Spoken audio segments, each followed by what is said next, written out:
the verb abli. Abli. Other term in other regional Bisaya speaking place, some will use abre. Abre.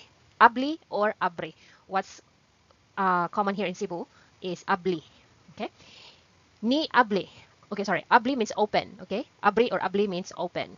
Past tense, ni abli. Opened. Our sample sentence here is, Kinsay ni abli sa pultahan. Kinsay ni abli sa pultahan. Who opened the door? Kinsa means who, okay?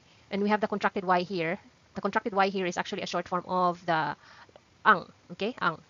Kinsa ang, so instead of saying kinsa ang, we'll just say kinsay, okay? Kinsa means who. Ni abli, opened. Sa is the.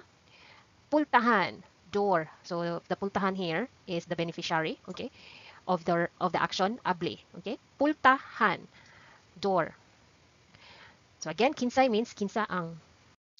Present tense, nag-abli, opening. You can also use the short form, ga-abli. Nag-abli or ga-abli, opening. Nag-abli ko sa kahon. Nag-abli ko sa kahon means I'm opening the box. Okay, nag-abli means opening. Ko is I, and then sa is the. Kahon. Kahon means box. Nag-abli ko sa kahon. I'm opening the box. Future tense, mo abli, will open.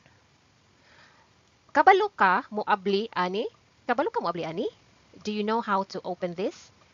Kabalo is know, okay? You have the know-how, okay? Ka is you, mo abli is open, to open. Ani is this, okay? Ani is this. So, kabalo ka mo abli ani? Do you know how to open this? So again, ani is this. Let's have a quick review. Past tense, ni abli, opened. Present, nag-abli, opening. Future, mo abli, will open.